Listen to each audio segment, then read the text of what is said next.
এটা সুন্দৰ পকীঘৰ এই মুহূৰ্তত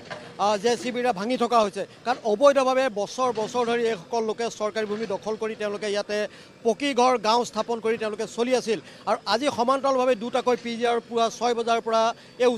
উচ্ছেদ অভিযান চলিছে সেয়া হৈছে ফুকনহাট পিজিআৰ আৰু দেবেৰা পিজিআৰ ফুকনহাট পিজিআৰ আৰু দেবেৰা পিজিআৰ অন্তৰ্গত বহুকেইখন গাঁও আছে ইয়াতে খেনচোৱা আছে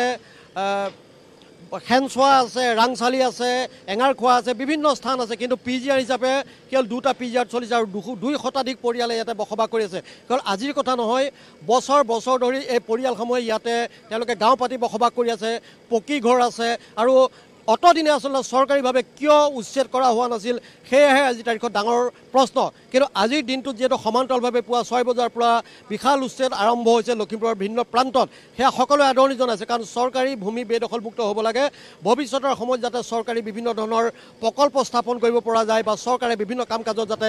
ব্যৱহাৰ কৰিব পাৰে সেয়া নিতান্তই ভাল খবৰ কিন্তু লক্ষণীয়ভাৱে বছৰ বছৰ ধৰি এই স্থানসমূহত কেনেধৰণে এইসকল ৰাইজে পকীঘৰ নিৰ্মাণ কৰিলে কেনেধৰণে গাঁও পাতি বসবাস কৰিলে সেই কথা কিন্তু আজি তাৰিখতো ৰহস্যৰ আৱৰ্তন আৰু আন এটা তথ্য দিব বিচাৰিছোঁ যে পুৱা 6 বজাতে এই উচ্ছেদ অভিযান আৰম্ভ হৈছে কিন্তু 8 বজালৈকে সংবাদকৰ্মীসকলক ভিডিঅ' সংগ্ৰহ কৰাৰ ক্ষেত্ৰত কিন্তু আৰক্ষী প্ৰশাসনে ব্যাপকভাৱে বাধা দিয়া পৰিলক্ষিত হ'ল জিলা প্ৰশাসনে বাধা দিয়া পৰিলক্ষিত হ'ল কেৱল আৰক্ষীয়ে কৰ্তব্য পালন কৰিছে সেয়া আমি সঁচা কথাটো ক'ব লাগিব কাৰণ জিলা প্ৰশাসনৰ ফালৰ পৰা সম্পূৰ্ণৰূপে বাধা আৰোপ কৰা হৈছিল আৰু তাৰ পৰৱৰ্তী পৰ্যায়ত এই মুহূৰ্তত আমাক ইয়াত সম্পূৰ্ণ এই ভিডিঅ'গ্ৰাফি কৰিবৰ কাৰণে অনুমতি প্ৰদান কৰিছে আৰু আমি ভিতৰ ভাগলৈকে আহিছোঁ আৰু মই এই মুহূৰ্তত দেবেৰা পিজিআৰৰ পৰা এই দৃশ্য দেখুৱাইছোঁ তাৰ কাষতে যদি মই অকণমান দেখুৱাব বিচাৰোঁ যে আমি চৰকাৰী টকা চৰকাৰে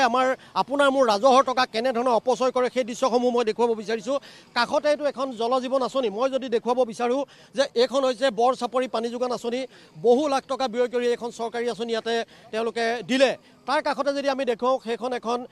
মেডিকেল সাব চেণ্টাৰ গতিকে কেনেধৰণে আচলতে এই ৰাইজৰ বাবে এই চৰকাৰী সুবিধাসমূহ দিলে আৰু ইয়াৰ বিনিময়ত আপোনাৰ মোৰ পকেটৰ পৰা কোটি কোটি টকা ৰাজহ ওলাই গুচি গ'ল আৰু যদি চৰকাৰে আগতেই জানে যে এই ঠাইসমূহ চৰকাৰী ভূমি তেতিয়াহ'লে কিহৰ কাৰণে ইয়াত বসবাস কৰা অবৈধ বেদখলকাৰীসকলৰ বাবে এই আঁচনিসমূহ দিছিলে সেই কথাও কিন্তু আজি তাৰিখত এটা প্ৰশ্ন আমি সেইকাৰণে প্ৰশ্নটো উত্থাপন কৰিছোঁ আৰু তাৰ লগে লগে মই সেই উচ্ছেদ চলি থকা সেই দৃশ্যসমূহ মই দেখুৱাই গৈছোঁ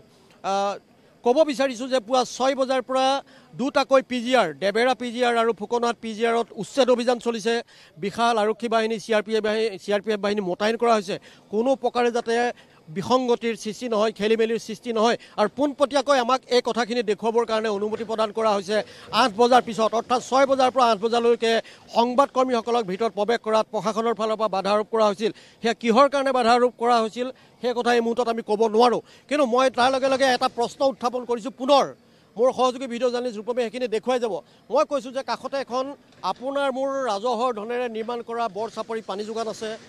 তাৰ কাষতে এখন আছে চৰকাৰী চিকিৎসালয় সাব চেণ্টাৰ গতিকে এইসমূহ কেনেধৰণে কোন চৰকাৰৰ দিনত কিয় স্থাপন কৰা হ'ল সেই কথাও কিন্তু আজি তাৰিখত প্ৰশ্নবোধক হিচাপে ৰৈ গৈছে আৰু এই মুহূৰ্তত আমি দেখুৱাইছোঁ যে বিশাল আৰক্ষী বাহিনী লৈ প্ৰশাসনে আজি উচ্ছেদ অভিযান চলাইছে লখিমপুৰৰ দুটাকৈ পিজিআৰ এটা হৈছে দেবেৰা পিজিআৰ আনটো হৈছে ফুকনহাট পিজিআৰ আৰু এই মুহূৰ্তত মই দেবেৰা পিজিআৰৰ পৰা সেই দৃশ্য দেখুৱাইছোঁ পকীঘৰ ভাঙি আছে তাৰ বিপৰীতে লামলাকুতো যিবিলাক অস্থায়ী সা সামগ্ৰী সেইসমূহ এই ধৰণে পেলাই ৰখা হৈছে আমি দেখুৱাইছোঁ আৰু কথা পাতিম অকণমান মই কথা পাতিবলৈ চেষ্টা কৰিম আমি ইয়াৰ পৰা মানুহবোৰ প্ৰায় নিজৰ নিজৰ মাটি আছে কিছু লোকৰ আমাৰ কেইঘৰমানৰ নাই একচুৱেলি ক'বলৈ গ'লে ভূমিহীন মানুহ তেওঁলোক আছে কাৰোবাৰ ঘৰে ঘৰে আশ্ৰয় লৈ আছে কিছু লৈ ভাড়া ঘৰলৈ গৈছে কিন্তু এটা কথাই মানে বিৰাট দুখ লাগিলে সন্দেহযুক্ত ব্যক্তি যিসকল আছে তেওঁলোকক ক'লে মানিছোঁ লগতে আমাৰ লোককো সাঙুৰি লোৱা হৈছে সন্দেহযুক্ত বুলি মাটিটো চৰকাৰে মানি লৈছোঁ সেইবুলি তেওঁলোকক দৰকাৰ হৈছে চৰকাৰৰ ভূমি নটিচ দিছে আঁতৰি দিছোঁ কোনো আমাৰ আক্ষেপ নাই ইয়াৰ প্ৰতি এতিয়া বৰ্তমান মই ইয়াৰে জলমিত্ৰ তো ইয়াতে অকণমান পানী যোগান আঁচনি আৰু সাব চেণ্টাৰটো চৰকাৰী মাটি আছে হয় চৰকাৰী মাটিত আছে যিসকল মানে খিলঞ্জীয়া হয় যিসকল মানে ইয়াৰ প্ৰকৃত অসমীয়া হয় যিসকল ভূমিহীন আছে আজি আমি 50 বছৰ দিন ধৰি পিনি এখেতলোকে বসবাস কৰি আছে